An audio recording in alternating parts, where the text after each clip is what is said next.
Salam sejahtera dalam kasih Tuhan Yesus Kristus, keluarga rumah kita yang diberkati Tuhan. Makanan rohani pada hari ini akan disajikan dari Efesus 4 ayat 30, 31 dan 32. Efesus 4 ayat 30, 31 dan 32. Dan janganlah kamu mendukakan Roh Kudus Allah yang telah memeteraikan kamu menjelang hari penyelamatan. Segala kepahitan, kegeraman, kemarahan, pertikaian, dan fitnah hendaklah dibuang dari antara kamu, demikian pula segala kejahatan. Tetapi hendaklah kamu ramah seorang terhadap yang lain, penuh kasih mesra dan saling mengampuni, sebagaimana Allah di dalam Kristus telah mengampuni kamu. Kita masih dalam menikmati menu menjaga hati. Kalau sebelumnya dalam hal menjaga hati kita telah belajar arti dari hati. Nah, hari ini kita akan belajar mengapa menjaga hati. Ya. Jadi mengapa kita harus menjaga hati kita?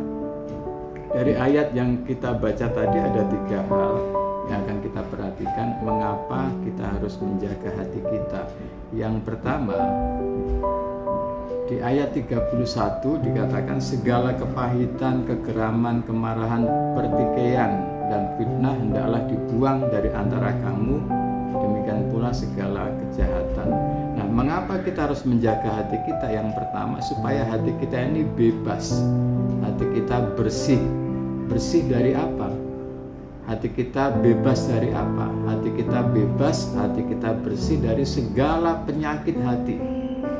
Nah, segala penyakit hati, Paulus menjelaskan di ayat 31 itu ada kepahitan, ada kegeraman, ada kemarahan, ada pertikaian, kemudian ada fitnah, kemudian juga ada kejahatan. Kalau ini kita perhatikan dalam realitas hidup kita, penyakit hati itu bukan hanya ini.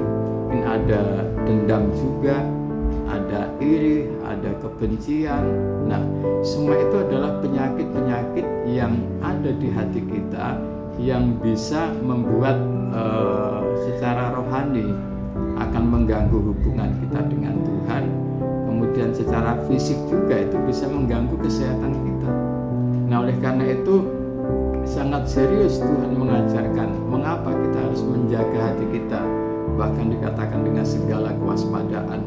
Yang pertama adalah untuk membebaskan hati kita supaya hati kita bebas, hati kita bersih dari segala penyakit hati.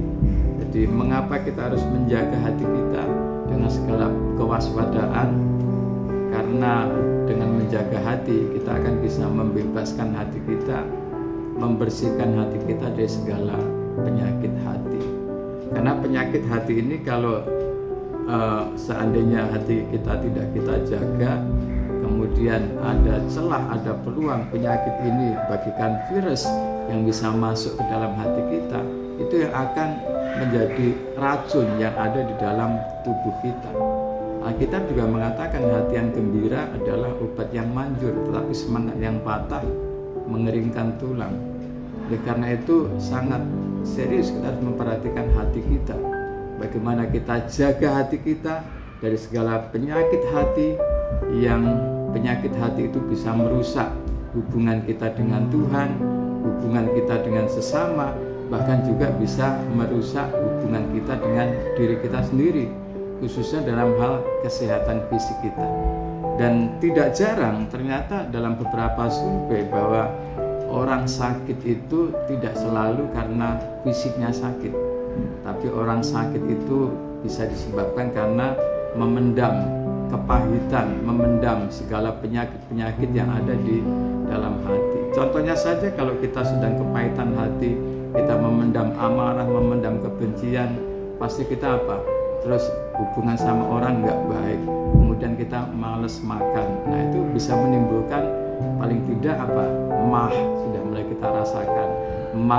kita rasakan, muncul sakit kepala, dan itu akan kemana-mana. Karena itu Alkitab mengajarkan bahwa sangat serius kita harus menjaga hati kita. Mengapa kita harus menjaga hati kita? Karena kita mau membebaskan hati kita, membersihkan hati kita, menjaga hati kita dari segala penyakit hati yang sangat berbahaya. Bahayanya apa? Diulangi, penyakit hati itu bisa merusak hubungan kita dengan Tuhan. Hubungan kita dengan Tuhan rusak, pasti kita akan kehilangan damai sejahtera, kehilangan sukacita, kehilangan berkat Tuhan. Kemudian penyakit hati itu juga akan mengganggu hubungan kita dengan sesama, dan penyakit hati itu juga akan merenggut kesehatan fisik kita. Karena itu mari kita jaga hati kita dengan segala kewaspadaan. Tetap semangat, sehat, bahagia. Tuhan Yesus memberkati.